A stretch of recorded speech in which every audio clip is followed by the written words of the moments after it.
C'est Escaro. Yeah yeah. À la prod Anno Domini. La belle et la bête.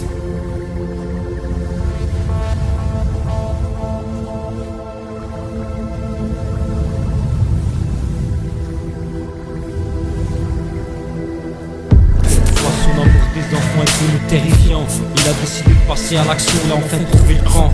À la sortie d'une école, il étouffe un cri de sa main. Direction la voiture vide, tentée pas de témoin. Jette la gamine sur la banquette, l'assomme puis la tâche. Fait démarrer sa berline et fuit comme un lâche. Les grilles d'horloge indiquent 5 heures, y'a un truc qui va pas. Ça fait une compte qu'elle attend, sa fille n'est pas encore là. Elle avait une réunion au boulot, ce qu'elle répète déjà. Absente pour sa gosse, l'angoisse monte pas à pas. Arrivé chez lui, il transporte délicatement sa proie. L'emmène en silence dans sa cave car sa femme ne sait pas. Elle n'a que 8 ans et la voilà nue sur ce sol froid. Cette vision, cette odeur de son esprit jamais ne s'effacera. Une larme s'échappe de ses yeux clos, elle ne pense qu'à sa maman. Cet enculé sourit, ce qu'il kiffe c'est ses tentatives de débat. Il bande alors sur ce corps pur de toute violation. Se remémore celle de son père et leur spéciale relation. Il a des remords mais quelqu'un doit payer pour ce qu'il a enduré. Il s'en va alors, ces bruits de pas résonnant dans l'escalier. Plusieurs fois que la disparition a eu lieu, changeant une simple mère en être malheureux. Elle essaie de se convaincre que rien de ça n'est la réalité. Elle va même vérifier si sa fille ne s'est pas cachée. Comment est-ce possible qu'elle se soit évaporée? Pas d'indice, pas de traces, c'est plus qu'elle ne peut en supporter. Elle a appelé la famille, les amis, fait le tour du quartier. Mais aucune réponse n'était celle qu'elle recherchait. Suffit Dieu de lui rendre sa rose, mais rien n'y fait. Un jour a passé, son impatience ne fait que de grandir.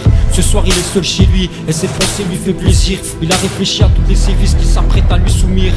Il la met sur le dos, se pose sur elle, puis la fait souffrir. Le supplice de la sodomie brûle chaque muscle de la fillette. Un flot continu de sang s'écoule à l'allure d'une allumette. Encore plus elle ne comprend pas ce qui lui est arrivé. Pendant une longue minute ailleurs il va la profaner. Elle commence à suffoquer sous le poids de son bourreau. Peu proche de l'état animal, désormais visiblement accro. Il jouit des cris de sa victime alors qu'il lui déchire sa naïveté. La semence du malin pourfendant les débris de sa beauté. Maintenant la terreur suit de chacun de ses pores. Elle n'a pas pris de repos ayant peur de rêver de mort. La serrer dans ses bras est devenu le plus cher de ses vœux. La police refuse de prendre son cas au sérieux. Ils reviennent toujours au bout d'un jour ou deux. C'est qu'une simple fuite d'un gamin trop capricieux. La chair de l'enfant ne bouge plus. Son âme est partie, elle s'est vidée de toute sa précieuse sève et se refroidit. Maintenant meurtrier, le tortionnaire se remet à sa tâche. Il veut la dissimuler mais sûrement pas dans sa cache. Forcément l'odeur de décomposition n'a rien de lyrique. Il trouve une solution à l'aide d'un couteau et d'un sac plastique. Manipule avec orgasme les organes de la môme. Prend la route puis jette son colis au fond du Rhône. Assis sur son lit, incohérente l'expression d'un zombie. Cela fait une semaine et les recherches ont duré toute la nuit.